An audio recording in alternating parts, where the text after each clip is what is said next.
Many Olympic athletes admit that they channel alter egos as a performance boost, like how sprinter Justin Gatlin reportedly conjures the villainous J-Gat when it's time to dig deep and go for the gold. But then there are those who unwittingly wind up living double lives at some point in their careers, for better or worse. From public scandals to hidden talents, let's look at the many Olympic competitors who, for one reason or another, found themselves living a double life. Nicole Bobek. In the 90s, ice skater Nicole Bobek had the world of competitive figure skating at her feet, earning more than $500,000 a year, wowing audiences at the US Olympic Festival in 1990 and winning the 1995 US National Figure Skating Championships. But behind the scenes, Bobek was a tormented soul. According to the Washington Post, she covertly entered a program for troubled youths in 1995 after being charged with felony home invasion, but word soon got out. After finishing in 17th place in the 1998 Winter Olympics, a sense of failure began chipping away at her. As the Associated Press reported in 2010, Bobek entered into, quote, a sleazy world of crystal meth users and dealers. That year, she was sentenced to 5 years probation for participating in a drug network that moved approximately $10,000 worth of meth every month. These days, she's back to skating and understandably happy to have that phase behind her. The fact that I've been given a second chance to turn my life around and make a difference means the world to me. Caitlyn Jenner. In 1976, the athlete then known as Bruce Jenner won the gold medal at the Olympics in Montreal, setting a new world record for the decathlon and becoming a bona fide celebrity as a result. But behind the scenes, Jenner harbored a secret. Prior to his historic sports victory, he'd been dressing as a woman in private for several years.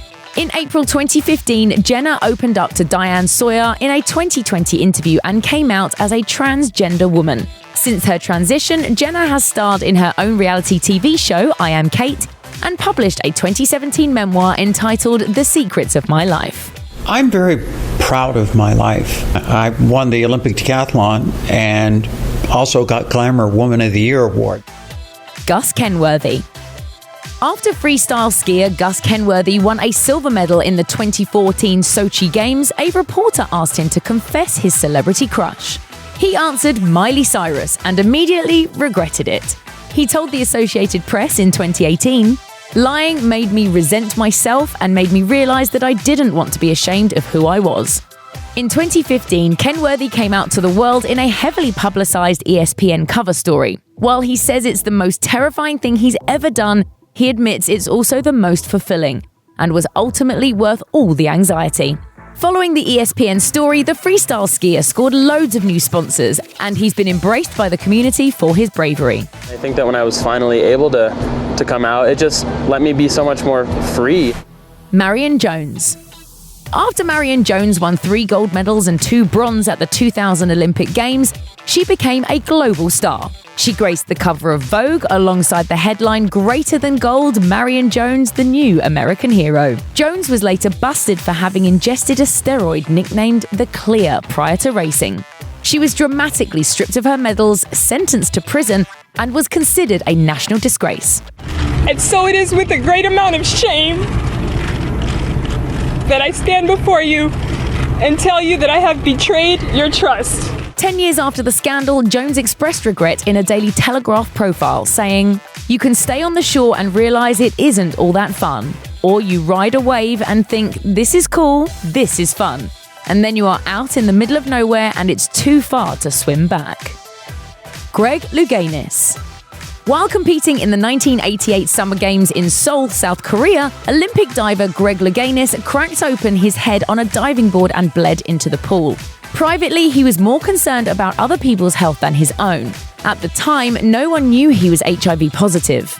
According to the New York Times, Louganis' coach had advised him not to tell the United States Olympic Committee about his status since diving was a no-contact sport. In 1988, there wasn't a whole lot of compassion surrounding HIV/AIDS. Louganis finally decided to tell the world he'd contracted the disease in 1995. Everybody's on their own journey, and they have to follow their heart. You're not alone. Chris Mears. In 2009, diver Chris Mears suffered a glandular fever that culminated in a spleen rupture. According to Billboard, he spent a week in the ICU and physicians told him he only had a 5% chance of pulling through. Miraculously, he made a full recovery. Mears took the opportunity to pick up a new skill while getting back on his feet. He learned how to beat match. Then he started landing professional DJ gigs and producing his own EDM tracks. He told Billboard in 2016, "I've always been inspired by electronic and dance music, so I knew that's what I always wanted to create at one stage." Mears went on to win a gold medal in the 2016 Games, marking the first time Britain won a gold medal for diving. As for his music, Mears is now signed to Universal Records. Thanks for watching. Click the Nicki Swift icon to subscribe to our YouTube channel. Plus, check out all this cool stuff we know you'll love too.